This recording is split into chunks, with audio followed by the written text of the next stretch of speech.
Hello, my name is Ryan Harper, and today we're going to be speaking with Sean J.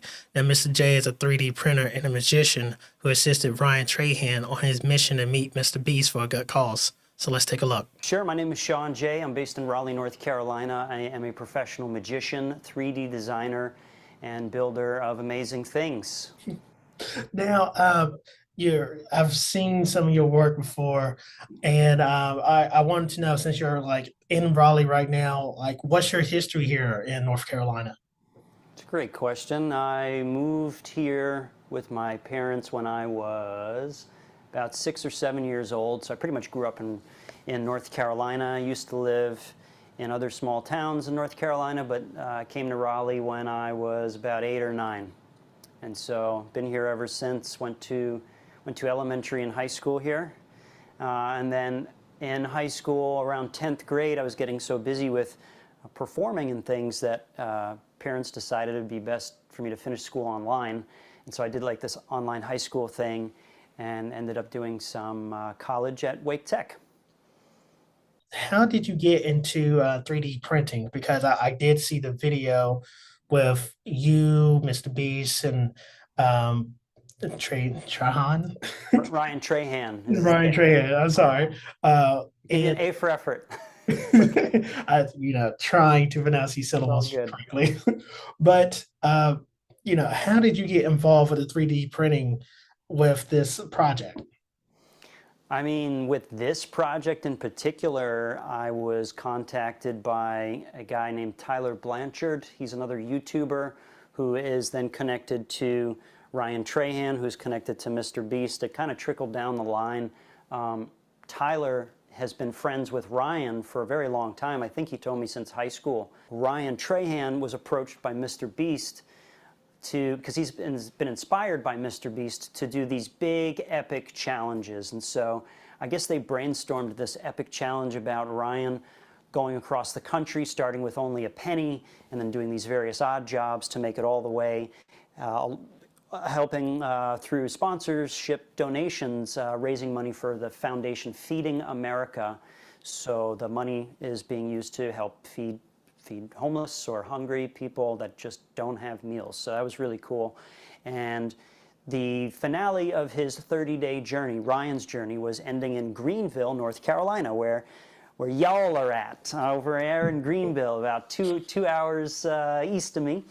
And that's obviously, most Greenville natives know that's MrBeast, his hometown. That's kind of where he got started. And so yeah, Ryan came there on the 30th day.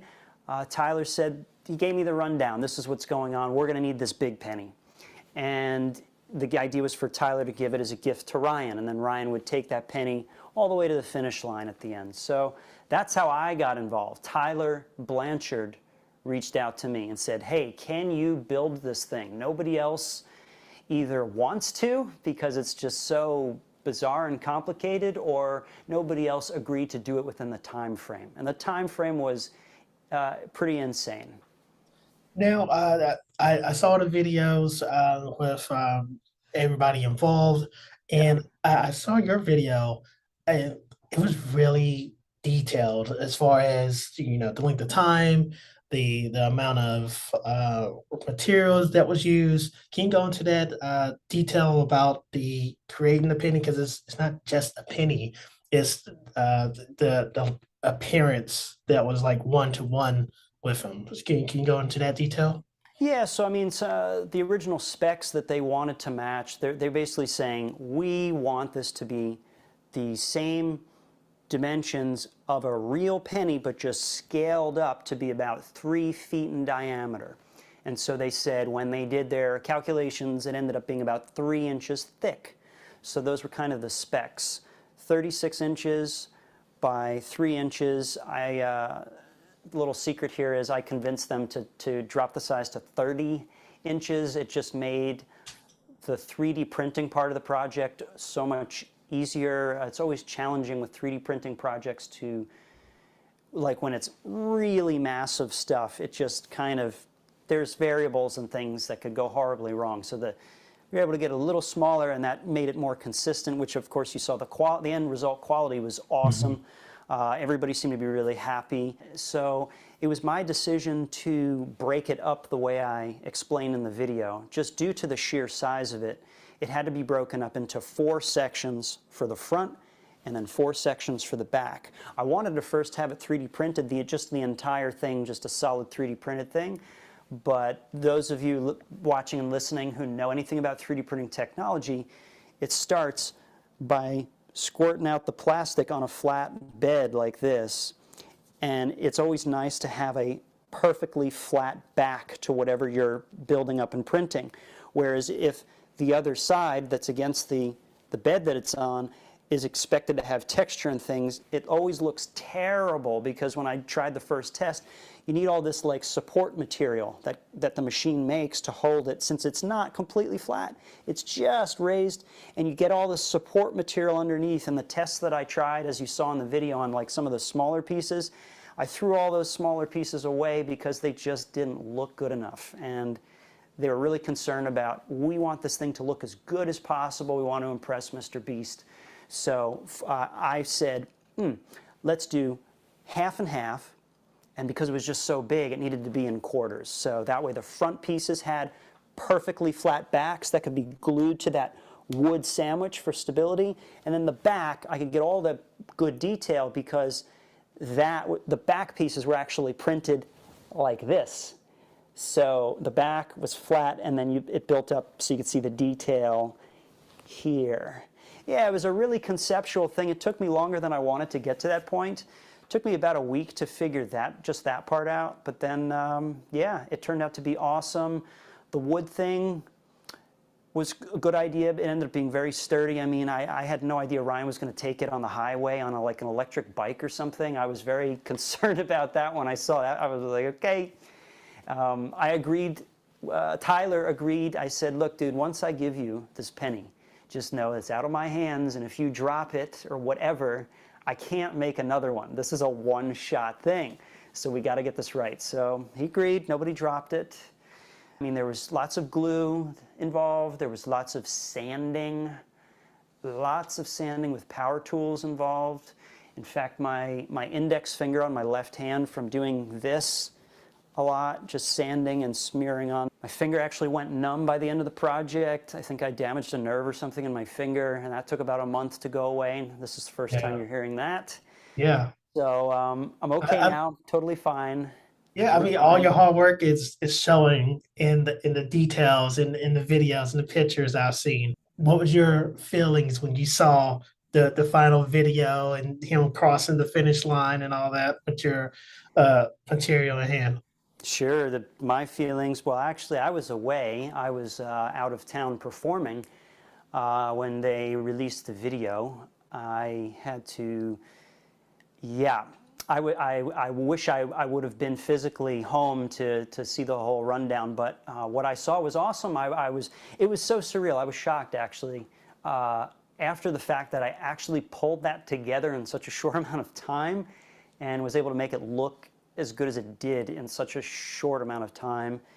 And it was also surreal just being contacted out of the blue from someone connected with that team. I was like, really, this is too good to be true, and this is bizarre.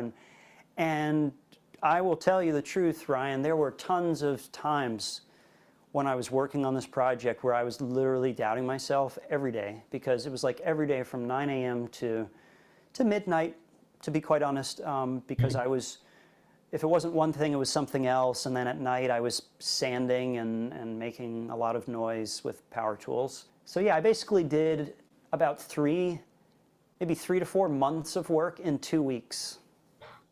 Yeah. And had I had more time to work on it, it would have been even better. Because I mean, now that I think about this, it almost was like an art piece. People get hired to build crazy stuff like this to stick on a wall, you know, like little planets and art stuff like that. Yeah. And that's kind of what it was. So where does your future lie with, assisting other YouTubers with their 3D printing needs? well, yeah, so I've already been contacted by a few other YouTubers for different related projects, so the word is getting out. And it's not like that actually never really was a goal of mine to get to do these type of projects for YouTubers, but I'm fine with that. And it's not like 100% of my business. I mean, as I mentioned in the beginning, I'm a professional magician first, right? I perform at private parties and corporate events and those things. And I'm also a designer, and that's the other facet of my life. But it was nice because I'm able to combine them too. I make unique and original props for my show, and I can create unique and original things for other people as well, like inventors and people in the auto industry. So that I see as the future. It's only growing from here, and I mean, it was nice to be able to go from a seed of an idea that might sometimes be worth a penny, you know, and sometimes people don't take your ideas seriously, and then those ideas, with proper care and nourishing, you know, they can get bigger and bigger and bigger, you know, like this one here. And then, of course, you know, then, I mean, it wouldn't be an official Ryan Trahan penny without his face on it. So that's Yeah. was kind of like a Oh my that's where goodness. it all Okay, yeah, started. the detail. Yeah. So that's how you make the impossible possible. Yeah. And that's why I have this behind me. This is my Mad Scientist Lab workshop where stuff like this happens.